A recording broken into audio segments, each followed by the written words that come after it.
Hi everyone, welcome back. I'm going to read chapter 4 today.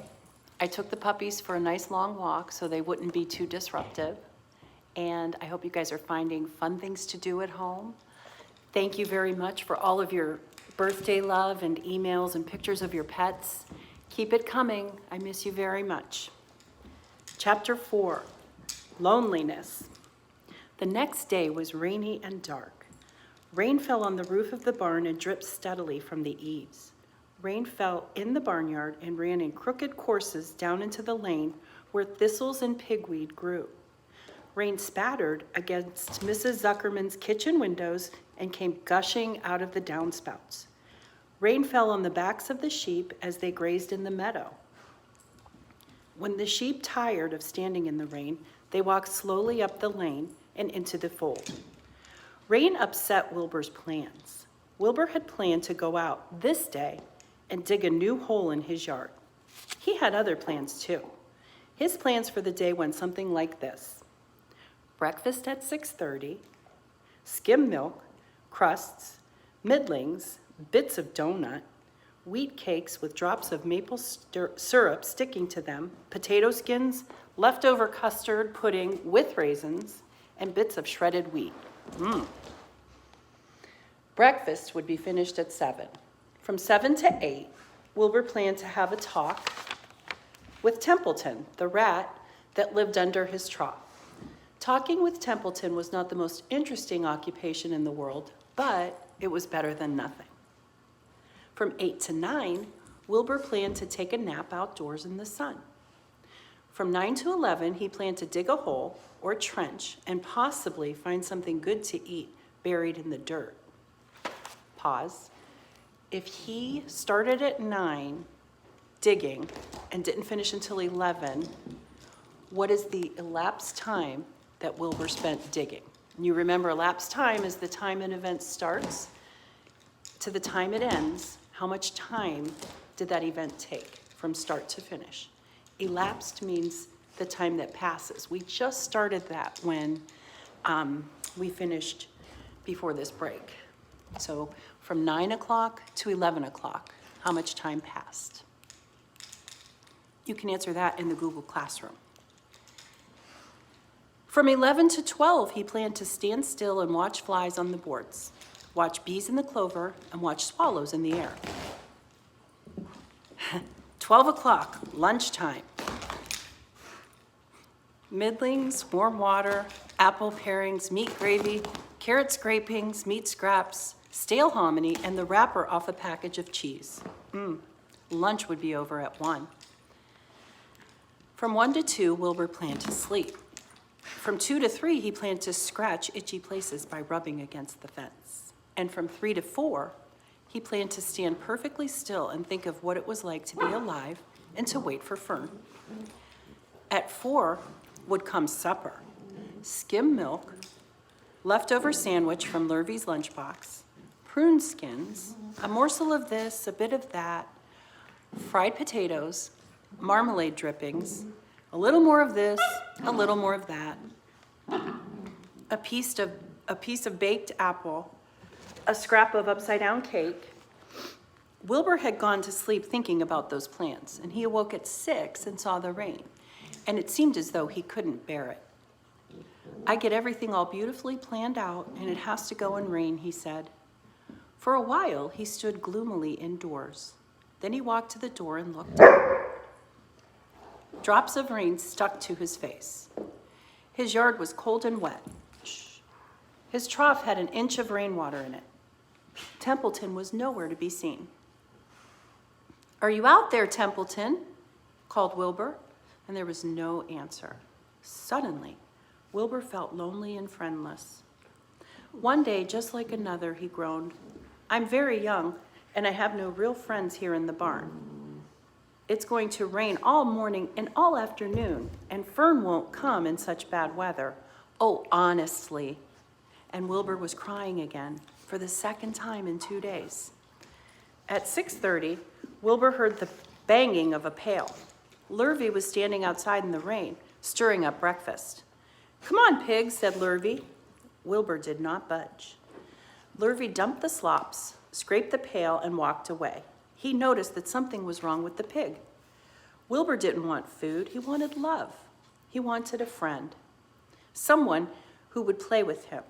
He mentioned this to the goose, who was sitting quietly in a corner of the sheepfold. "Will you come over and play with me?" he asked. Sorry, said the goose. "I'm sitting on my eggs, 8 of them. Got to keep them toasty warm. I have to stay right here. I do not play where there are eggs to hatch. I'm expecting goslings." "Well, I think you're expecting woodpeckers," said Wilbur bitterly. Wilbur next tried one of the lambs. "Will you please play with me?" he said. "Certainly not," said the lamb. "In the first place, I cannot get into your pen. I am not old enough to jump over the fence. And in the second place, I am not interested in pigs. Pigs mean less than nothing to me." That's not kind. "What do you mean, less than nothing?" replied Wilbur. "I don't think there is any such thing as less than nothing. Nothing is absolutely the limit of nothing. It's the lowest you can go. It's the end of the line. How can something be less than nothing? If there was something that was less than nothing, then nothing would not be nothing. It would be something, even though it's just a very little bit of something. But if nothing is nothing, then nothing has less than it is." "Oh, be quiet," said the lamb. "Go and play by yourself. I don't play with pigs." Sadly, Wilbur lay down and listened to the rain. Soon he saw the rat climbing down the slanting board that he used as a stairway. "Will you play with me, Templeton?" asked Wilbur. And here's a picture of Wilbur asking the lamb to play with him. And he's very sad because he can't find anything to do. He just wants a friend. We all need a friend, right, Benny? Okay, settle down. "Play," said Templeton, twirling his whiskers. "Play? I hardly know the meaning of the word." "Well," said Wilbur, "it means to have fun, to frolic, to run and to skip, and to make merry." "I never do those things if I can avoid them," said the rat sourly. "I prefer to spend my time eating, gnawing, spying, and hiding. I'm a glutton, but not a merrymaker. Right now I'm on my way to your trough to eat your breakfast, since you haven't got sense enough to eat it yourself." And Templeton the rat crept stealthily along the wall and disappeared into a private tunnel that had dug between the door and the trough in Wilbur's yard. Templeton was a crafty rat, and he had things pretty much his own way. The tunnel was an example of his skill and cunning. The tunnel enabled him to get from the barn to his hiding place under the pig trough without coming out into the open. He had tunnels and runways all over Mr. Zuckerman's farm, and he could get from one place to another without being seen. Usually he slept during the daytime, and he was abroad only after dark. Wilbur watched him disappear into his tunnel. In a moment, he saw the rat's sharp nose poke out from underneath the wooden trough. Cautiously, Templeton pulled himself up over the edge of the trough. This was almost more than Wilbur could stand. On this dreary, rainy day, to see his breakfast being eaten by somebody else. He knew Templeton was getting soaked out there in the pouring rain, but even that didn't comfort him. Friendless, dejected, hungry, he threw himself down in the manure and sobbed. That's pretty sad. Late that afternoon, Lurvy went, to Mr. Zuckerman. "I think there's something wrong with that pig of yours. He hasn't touched his food." And here he is, crying, lonely, dejected. Poor thing. "Give him 2 spoonfuls of sulfur and a little molasses," said Mr. Zuckerman. Wilbur couldn't believe what was happening to him when Lurvy caught him and forced the medicine down his throat. This was certainly the worst day of his life. He didn't know whether he could endure the awful loneliness anymore.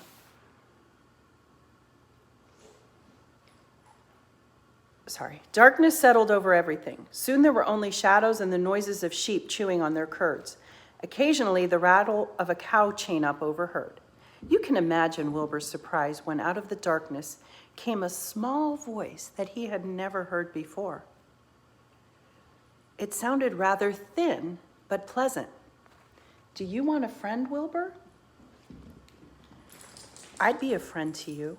I've watched you all day, and I like you." "But I can't see you," said Wilbur, jumping to his feet. "Where are you? And who are you?" "I'm right up here," said the voice. "Go to sleep. You'll see me in the morning." And that's the end of chapter 4. Thank you for joining us again today. I miss you all very, very much. And look for chapter 5 tomorrow from Mrs. Grabfelder. Also, thank you for the birthday love. And look on your Google Classroom starting March 30th. We're going to have our assignments posted, and you will be able to get started. There will be a little bit of math and a little bit of reading each day, and I hope you guys enjoyed today's reading. I'm glad they were pretty calm back there, and I will talk to you guys in a couple of days. Mwah.